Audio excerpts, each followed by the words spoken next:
आज 5 मई 2025 में वक्फ bill board को लेकर जो सुप्रीम कोर्ट से फैसला आना था, उसके ताल्लुक से सारे लोगों को ही बड़ा इंतज़ार था। बेसब्री से लोग इंतज़ार कर रहे थे कि सुप्रीम कोर्ट का क्या फ़ैसला होगा, क्योंकि इससे कुछ दिन पहले ही अभी सुप्रीम कोर्ट में जो वक्फ बिल को लेकर, क्योंकि कुछ दिन से ये केस वक्फ बिल का जो है ये सुप्रीम कोर्ट पहुँच चुका है और सुप्रीम कोर्ट का ही फ़ैसला आखिरी फ़ैसला होता है, तो इसलिए इसका लोग बेसब्री से इंतज़ार कर रहे हैं।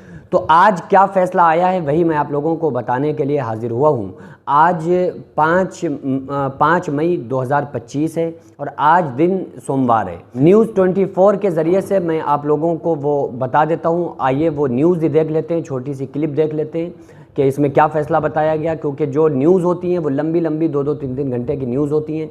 तो उसका जो मेन जो बात है, जो बुनियादी बात है कि फ़ैसला क्या आया है, बस वो आप लोग इस क्लिप में देख लीजिए। वक्फ संशोधन कानून पर आज सुनवाई टल गई। अगली सुनवाई 15 मई को होगी। इस मामले में वकील वरुण कुमार सिन्हा हमारे साथ हैं, उनसे जानेंगे सुनवाई क्यों टली, कोर्ट ने क्या कहा और आगे क्या होगा। वरुण जी, आज सुनवाई क्या महज इसलिए टल गई कि जस्टिस खन्ना रिटायर हो रहे हैं, उनके पास समय नहीं है?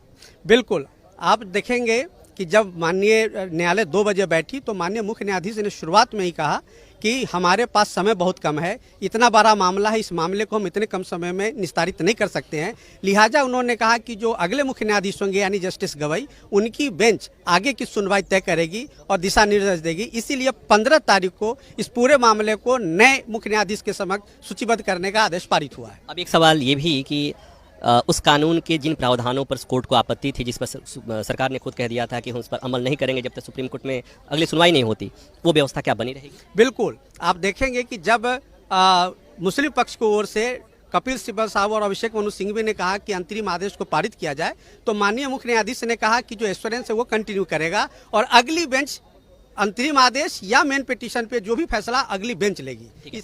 अब एक बात और, वो ये कि केंद्र सरकार ने जो हलफनामा दायर किया सुप्रीम कोर्ट के सवालों का जवाब देते हुए, उसकी मुख्य बिंदु क्या है?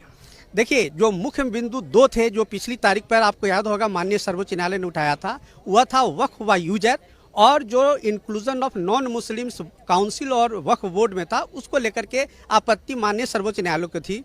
उस पर काउंटर एफिडेविट में केंद्र सरकार ने पूरा अपना एक्सप्लेनेशन देते हुए उसको एक्सप्लेन किया है। और आज आप देखेंगे कि जब माननीय मुख्य न्यायाधीश बैठे तो उन्होंने इस पर भी थोड़ी चर्चा की कि वक्फ व यूजर को भी उन्होंने उस पर थोड़ा इंगित किया और उनका ये कहने का था कि अब ये डिटेल्ड में पूरी सुनवाई नई बेंच करेगी, तब भारत सरकार को अपनी स्थिति और स्पष्ट करना होगा। तो अगली बेंच जो सुनवाई करेगी उसमें जस्टिस गवई जो अगले मुख्य न्यायाधीश हो गए वो अगुवाई करेंगे, बाकी दोनों जजेस जस्टिस संजय कुमार और जस्टिस विश्वनाथन रहेंगे या कोई और होगा? देखिए, ऐसा है, ये तो प्रेरोगेटिव होगा मुख्य जो नए मुख्य न्यायाधीश होंगे उनका, उनके साथ उनके और 2 कौन मेंबर्स होंगे वो वही बेंच तय करेगी, मुख्य न्यायाधीश तय करेंगे। तो नाजरीन, आपने सुन ही लिया कि जो फैसला आज 5 आना था उसको मुअख्खर कर दिया गया और ये कह दिया गया कि जो जज साहब हैं उनकी कुछ दिन के बाद रिटायरमेंट है, तो इसलिए जब दूसरे जज साहब आएंगे वो इस फैसले पर सुनवाई करेंगे, देखेंगे, समझेंगे। इसकी डेट को, फैसले की डेट को आगे बढ़ा दिया गया है। सुनने में आ रहा है कि अब ये फैसला जो आएगा वो 15 मई को आएगा।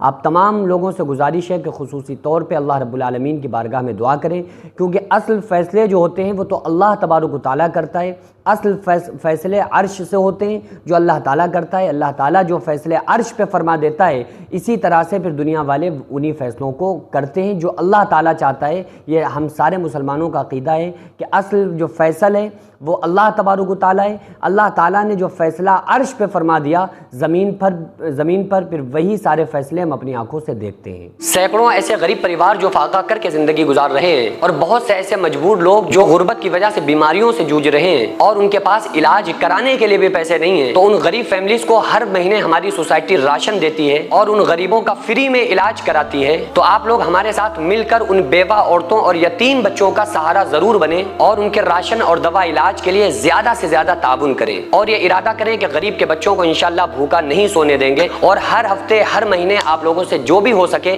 आप ताबुन जरूर करें। इनको 10-10 साल से जो लोग बिस्तर पर पड़े हुए हैं, इंशाल्लाह ताला हम सब मिलकर उन गरीबों का इलाज भी कराएंगे और हर महीने इंशाल्लाह ताला उन गरीबों को हम राशन पहुंचाएंगे। ये सोसाइटी का अकाउंट नंबर है और ये स्कैनर है। आप लोग इस अकाउंट पर या इस स्कैनर के जरिए आप गरीब फैमिलीज की हेल्प कर सकते हैं।